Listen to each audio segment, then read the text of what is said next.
오늘 또 그대의 최고의 날입니다. 임은미 선교사 묵상입니다. 최고의 날. 나는 어떻게 율법에서 자유한 그리스도인이 될 수 있는가? 로마서 7장. 수요일에 리무르 재래시장에 갔다. 새로 산 스피커, 앰프를 노방전도 하는 데이빗이라는 분에게 갖다 주러 간 것이다. 플로런스와 킴을 데리고 갔다. 근데 내가 그분을 보았던 그 자리에 그분이 없었다. 어떻게 하지? 새 앰프 드려야 하는데.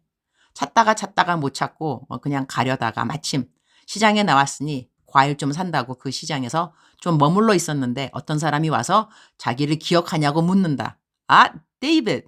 내가 찾고 있던 그 노방전도 사역자님. 그래서 내가 안 그래도 찾고 있었는데 어떻게 이렇게 만날 수 있냐고. 이건 정말 하나님이 하신 일이라고 내가 계속 감격해서 말을 했다. 정말 이건 하나님이 만나게 해주신 일이 아닐 수 없는 것이 그 시장에 약 2,000명의 사람들은 좋게 있었을 것이다. 그런데 이분이 나를 알아보다니 어떻게 된 일이냐고 물으니 아침부터 전도하다가 앰프 배터리가 다 되어서 그거 충전시키는 동안 자기는 근처 기도원에 가서 기도하고 돌아왔는데 저녁 시간이 되었는지라 자녀들 뭐 좀 사주러 장 보러 왔다는 것이다. 근데 자기는 보통 나를 만난 그 상점, 골목 앞으로 안 지나가는데 그날따라 그 골목을 지나게 되었다고 한다. 그래서 내가 앰프 갖고 온 이야기를 하면서 새 앰프 위에 기도했냐고 했더니 자기가 갖고 있는 것 성능이 안 좋아서 기도하고 있었고 마침 그날 아침에 자기랑 동역하는 다른 노방 전도 사역자가 너에게 오늘 좋은 새 앰프가 들어올 거야 라고 선포 기도를 해주기에 자기가 아멘으로 화답했다는 것이다. 그런데 내가 정말 그날 새 앰프를 갖고 나타났으니 그분은 사역 마치면 사용한 앰프가 무거워서 시장 어느 상점에 맡겨두고 간다고 했다. 그래서 내가 그거 갖고 오라고 했다. 내가 갖고 온 새 것이랑 바꾸자고 했다. 그래서 그 헌 것을 갖고 왔는데 들어보니 참 무거웠다. 내가 갖고 간 새 앰프는 바퀴가 달려있다. 그래서 끌 수 있는데 데이빗이 갖고 있는 오래된 앰프는 바퀴도 없으니 우와, 저 앰프를 옮기는 것도 일이었겠다 싶었다. 내가 갖고 간 앰프 무게가 18kg인데 데이빗의 앰프는 그보다 조금 더 무거운 것 같았다. 그분의 헌 앰프를 갖고 오라 한 이유는 내가 아직 이 사역자를 잘 모르니 혹시 아는가? 내가 준 새 앰프 팔고 자기 헌 앰프 계속 사용하라는지. 이건 다 선교사 28년 짬밥 되면 생각의 끈이 거기까지 간다는 것. 데이빗 노방전도 사역 축복 기도를 같이 하고 하나님이 그대의 사역을 참 기뻐하신다고 그대의 수고가 헛되는 것 없다고 데이빗을 칭찬 격려해주고 준비해간 상품권을 선물로 주었다. 마침 상품권을 사용할 수 있는 슈퍼마켓이 바로 재래시장 옆인지라 앰플을 주고 집으로 돌아오는데 얼마나 마음이 기쁘고 흥분되던지 오는 토요일 리무르 시장에 장이 서니 설문지 형식의 전도지를 어떻게 돌리고 그리고 어떻게 상품 추첨으로 그건 모든 사람들에게 전도를 할 것인지 우리 계획을 말하고 토요일 그분과 함께 전도 사역을 하기로 했다. 할렐루야. 로마서 7장 4절. 그러므로 내 형제들아 너희도 그리스도의 몸으로 말미암아 율법에 대하여 죽임을 당하였으니 이는 다르니 곧 죽은 자 가운데서 살아나신 이에게 가서 우리가 하나님을 위하여 열매를 맺게 하려 함이라. So, my brothers, you also died to the law through the body of Christ, that you might belong to another, to him who was raised from the dead, in order that we might bear fruit to God. 율법에 대하여 죽임을 당하였으니 이 말씀이 마음에 와닿는다. 이 말씀을 올바로 이해함이 참 필요할 것 같아. 이 구절을 묵상의 선택 구절로 택하기도 했다.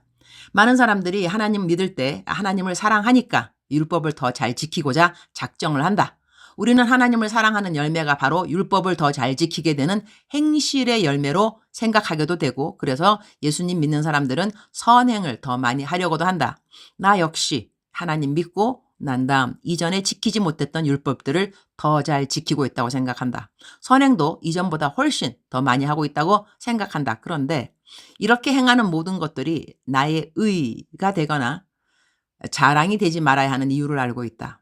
나는 율법에 대하여 죽임을 당했기 때문인 것이다. 율법을 지키는 것이 나에게 생명인 것이 아니라는 것이다. 이 말의 뜻은 섰다고 생각할 정도로 열심히 주님의 말씀을 그대로 잘 지키면서 살아가려고 노력하는 사람들이 꼭 알아야 한다고 나는 생각한다. 하나님의 계명을 잘 지킨다고 생각할 정도로 자신의 최선을 다하여 말씀대로 잘 살다가 넘어질 때가 있다 없다. 예를 든다면 결혼한 부부라고 한다면 정말 사이가 좋게 잘 지내다가 어떤 사소한 일로 부부싸움을 할 때가 있다 없다. 있다. 그러면 마귀가 어떻게 참수하는가? 너 구역장이라면서, 너 지금까지 사람들의 본보기 되는 그리스도인으로 자타가 공인한다면서, 그런데 어떻게 그런 일에 그렇게 화를 내니? 너 성숙한 그리스도인 맞아? 하나님을 사랑하여 하나님 주신 계명을 잘 지키는 그리스도인 맞아?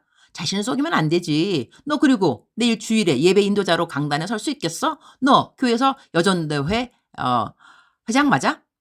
너 말씀대로 넌 살지 못하잖아. 이렇게 마귀가 참소한다는 것이다. 그럴 때 우리는 무엇을 선포해야 하는가? 바로 오늘 묵상 구절로 선택한 말씀이 된다는 것이다. 그러므로 내 형제들아, 너희도 그리스도의 몸으로 말미암아 율법에 대하여 죽임을 당하였으니, 예수님이 바로 우리의 그렇게 율법을 지켜 행하지 못한 모든 부분을 대속하기 위해 이미 십자가에 못 박혀 죽으셨다는 것이다. 그러니 누구랑 싸웠다, 누구를 미워했다, 누구를 용서 못했다, 누구를 판단했다, 이렇게 쓰러진 모든 율법 부분이 나를 정죄할 수는 없다는 것이다. 진리가 너희를 자유케 하리니, 우리는 율법을 지키려고 살아가는 것이 아니다. 이미 우리는 이러한 율법에 죽었기 때문이다. 그렇다면 왜 율법과 계명들을 지키는가? 이는 다른 이 곧 죽은 자 가운데서 살아나신 이에게 가서 우리가 하나님을 위하여 열매를 맺게 하려 함이라. 우리를 사랑하사 우리가 넘어지는 모든 율법에서 우리를 자유케 해주신 하나님을 위하여 열매를 맺기 위하여 우리는 계명을 지키고자 힘을 쓴다는 것이다. 이 두 가지의 다른 점을 정확하게 구분하지 못하면 우리는 하나님을 사랑하는 사람들로 살아가다가도 율법을 지키지 못한 그 순간순간 마귀의 참소의 영역에 발목을 잡히게 된다는 것이다. 주님, 오늘 또 최고의 날입니다. 저희에게 율법을 주셔서 감사합니다. 저희에게 계명을 주셔서 감사합니다. 그래서 우리가 죄를 지을 때 깨닫게 해주셔서 감사합니다. 그러나 그러한 율법에 저희들은 묶여 살지는 않습니다. 우리가 지키지 못한 모든 율법의 완성이 바로 십자가 우리 예수님의 죽음이기 때문에 그렇습니다. 그 깨달음이 얼마나 감사하고 또 감사한지요. 그리고 얼마나 저희를 자유하게 하는지요. 오늘 우리는 율법을 또 어길 수 있습니다. 그러나 그리스도의 몸으로 말미암아 율법에 대하여 저희는 죽임을 당하였으니 이 율법들이 저희들을 절대로 정죄할 수 없습니다. 그 일이 너무 신기하고 놀라워서 오늘 또 살아 역사하시는 우리 하나님을 위하여 하나님 기뻐하시는 열매를 맺는 삶을 살고자 합니다. 저 혼자 하는 것이 아니라 보혜사 성령님 저랑 동행하여 주시니 성령님의 인도하심, 안위하심, 보호하심으로 오늘 또 이 땅에서 빛이 되고 승리하는 그리스도인의 삶을 살 수 있으니 감사드립니다. 어제는 새벽기도에 700명이 넘는 성도님들이 출석해서 너무 감사합니다. 10일 특별 새벽기도회가 마치고 주어야 할 상품권을 주었음에 어제부터는 출석해도 상품권 받는 것과 상관이 없음을 알고도 700명이 넘는 성도님들이 왔습니다. 아기 여분 성도님들도 얼마나 많았는지 정말 감동, 감격, 감사, 감탄이었습니다. 성도님들이 처음에는 상품권 받기 위해서 새벽기도회를 왔으나 상품권 없는 그 다음날 또 어둠을 뚫고 그 먼 거리를 걸어서 그리고 많은 아기 엄마들이 아기 업고 새벽기도회를 온 모습을 교회 뒷자리에서 보면서 얼마나 감사하던지, 아 주님 정말로 감사합니다. 그런 기도가 저절로 나와서 감사합니다. 주님이 하셨습니다. 실로 주님이 하셨습니다. 주님 사랑합니다. 주님 감사합니다. 오늘 또 우리 주님 저를 보시면서 하루 종일 기쁘시면 참 좋겠습니다. 사랑하는 그대여, 사랑하는 그대여, 출석 부르고 있습니다. 대답하셔야죠. 사랑하는 그대여, 사랑하는 그대여, 사랑하는 그대여. 억만 번 더 들어도 기분이 좋은 말, 상처가 치유되는 말, 소망이 생겨나는 말, 기쁨이 새롭게 또 저희들의 마음을 가득 차게 해주는 하나님의 부르심, 사랑하는 내 딸아, 사랑하는 내 아들아, 사랑하는 그대여. 그대는 요즘 어떻게 지내고 계시나요? 그대들은 내 큐티를 매일 읽으시니까 내가 어떻게 지내는지 잘 아는데 저는 그대들이 어떻게 지내는지 잘 모릅니다. 그러나 한 가지 확실한 것은 하나님께서 그대들을 보호하시고 지켜주시고 인도하시고 동행하심을 믿습니다. 제가 간헐적으로 아니 어쩌면 자주 말씀드리는 것, 하나님이 나와 함께 하시다. 이것은 절대로 느낌이 아니라고 했습니다. 믿음이라고 했습니다. 하나님께서 나와 함께 계시나? 네, 함께 하십니다. 이렇게 어려운 상황에서 도와주시는 것 같지 않은데 네, 그래도 함께 하십니다. 사랑하는 그대여, 힘을 내시기 바랍니다. 특별히 정죄감에 혹시 그대가 시달림을 받고 있단다면 자유하시기 바랍니다. 우리가 죄를 지어도 된다, 그런 뜻이 절대로 아니고요. 우리가 죄를 지은 것 때문에 하나님 앞에 정죄함 받고 그러는 것은 이미 끝났다는 것입니다. 예수님 공로로. 그래서 우리가 그 예수님이 너무너무 감사해서 이제는 죄를 막 짓고 살아야 되겠다, 이것이 아니라 이렇게 나로 하여금 죄의 권세에서 율법 그러한 주장하는 모든 것에서 끊어주셨기 때문에 그것이 너무나 감사해서 하나님의 힘으로 하나님을 위하여 열매 맺는 그러한 삶을 살겠다. 그러한 마음이 하나님께서 기뻐하시는 마음이라고 믿습니다. 사랑하는 그대여, 사랑하는 그대여, 의인은 7번 넘어질지라도 다시 일어나거니와 오늘 또 정죄감에 절대로 매여 있지 마시고 또 새롭게 시작하고 더 새로운 은혜 간구하고 소망 있는 그런 하루가 되기를 축복합니다. 하나님을 믿는 것은 정말 좋은 겁니다. 그리고 기쁨이 충만할 수 있는 것입니다.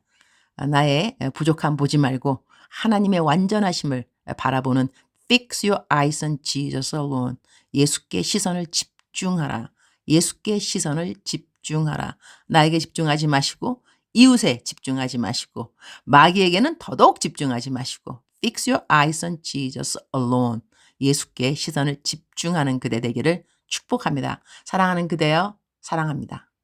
사랑하는 그대여, 축복합니다. 오늘 또 그대의 최고의 날입니다.